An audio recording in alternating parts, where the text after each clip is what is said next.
Yo, what's up mga kabuhay barko? Welcome back to my YouTube channel. Unang-una sa lahat, magandang araw sa inyo, lalong-lalo na sa mga kapwa ko marino. Saan man kayong sulok ng mundo, naroon, mapa-onboard man o mapabakasyon. So for today's video ay ating tatalakayin kung bakit nga ba kailangan natin mag-invest sa mga insurance company na alam naman natin na wala tayong nakukuha mga retirement pay sa ating mga shipping company.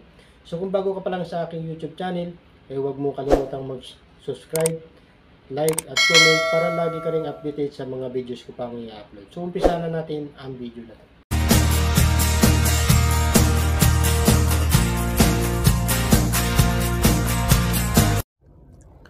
Seaman. Bakit nga ba sa panahon ngayon halos lahat ng mga Pilipino ay gusto maging seaman o makasampas sa barko? At taon-taon ay napakadami gumagraduate ng seaman. Mapa-Luzon man, Visayas at Mindanao. At sobrang napaka-in-demand ngayon ng kursong seaman at halos ng kalalakihan o kabataan ay gusto maging seaman. Dahil nga ba sa malaki ang sinasahod sa barko? At alam nyo ba ang Filipino seafarer ngayon ang number 1 na kinukuha ng mga shipping company sa buong mundo at number 1 ang Pilipinas sa supplier ng mga seaman. Nakakatuwa lang isipin dahil marinong Pilipino ang number 1 na mas pinipili ng mga ship owner sa buong mundo dahil nga ba kapag Pilipino ay masipag at matyaga sa trabaho o sa pagtatrabaho.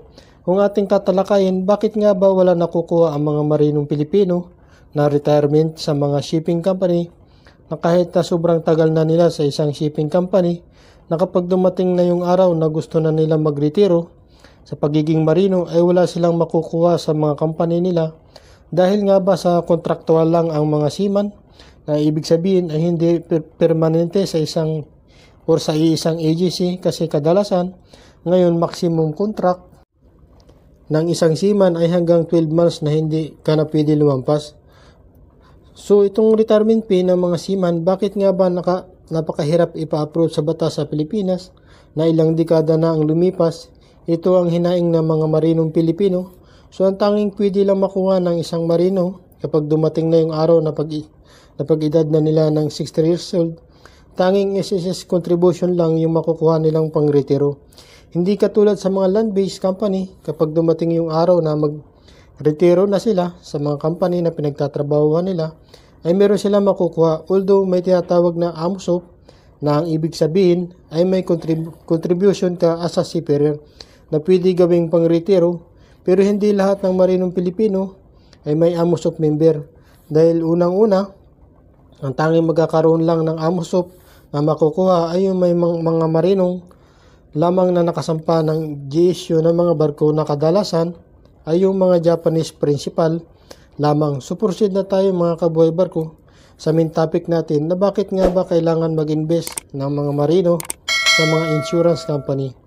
Para sa akin bilang marino, napakahalaga para sa isang seaman na nag-i-invest sa isang insurance company dahil kapag dumating na yung araw na ayaw na nating magbarko at medyo may edad na, ay meron ka makukuha na pensyon o retirement fee.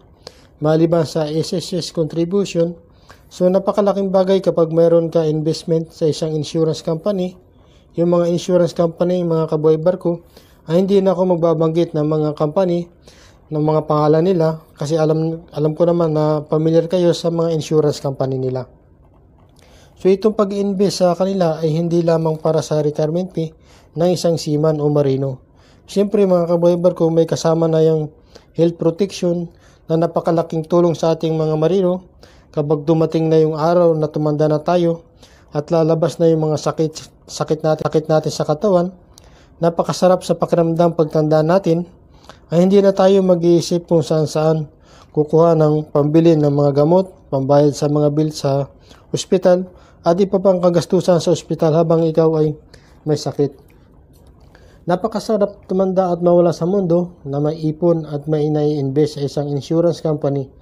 Although sa part na to, kapag kasi usapang insurance, yung ibang marino ay ayaw nilang mag-invest sa mga insurance, lalo na kapag hindi kilala yung company. So nagkakaroon sila ng doubt sa sarili nila. Kung isa kang marino ngayon sa kasulukuyan, the best way ay pag-aralan mo muna yung mga insurance company na matatag at matagal na nag-ooperate. O di kaya naman ay pwede kayo magsadya sa mga bangko. Then pagdating sa bangko ay pwede kayong mag-inquire sa kanila about sa insurance. Kasi minsan may mga hawak sila ng mga insurance company. So yung may invest mo na pera sa is mawawala yung doubt mo sa sarili mo kasi nakalagay sa bangko yung perang pinaghirapan mo. Kasi yung bangko nang bahalang magpasok sa isang insurance company para naman sa mga asawa ng mga marino.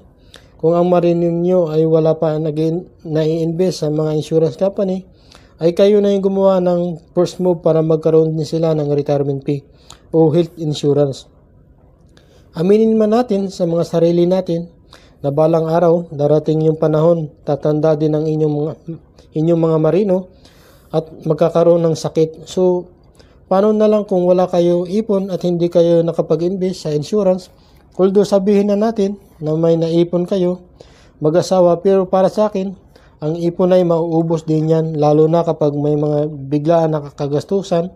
So minsan hindi may iwasan, mababawasan yung ipon ninyo. To be honest, mga kabuhay-bar ko, isa din ako sa nagkaroon ng doubt sa sarili kung mag-invest sa mga insurance company kasi naiisip ko, paano na lang kung mag-announce ng bankruptcy or nag-declare na bankrupt na sila. So yung pera ko is mababaliwala na at hindi ko na mababawi pa sa kanila.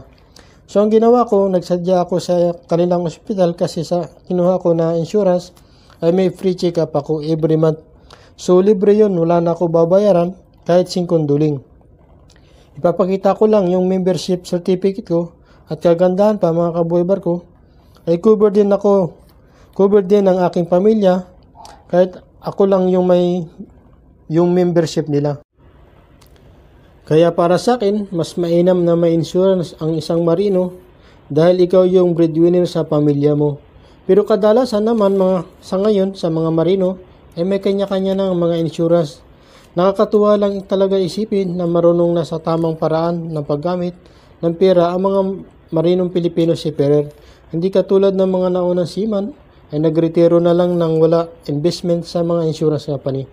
Sa madalit sabi ay nagising na sa katotohanan ang mga Pilipino seaman na mahirap tumanda sa pagbabarko nang walang makukuha kapag tumanda na sa mga insurance company. Kaya sa mga kapwa ko marino, huwag na magdalawang isip at huwag sasayangin ang panahon at habang malakas pa at nakakasampa pa ng barko ay matuto tayong mag-invest sa mga insurance company pero dapat bago mo pasukin ang bagay na to ay may mas mainam na pag-aralan mo muna ng mabuti at huwag basta-basta mag-invest sa mga hindi kilala na company. So yun lamang mga kabaybag ko for today's video. Sana ay nagustuhan nyo ang video na to at nagkaroon kayo ng idea kung ano nga ba ang kahalagahan ng insurance sa ating mga marino. So sana ay nag-enjoy kayo for today's video. Hanggang sa muli. Paalam!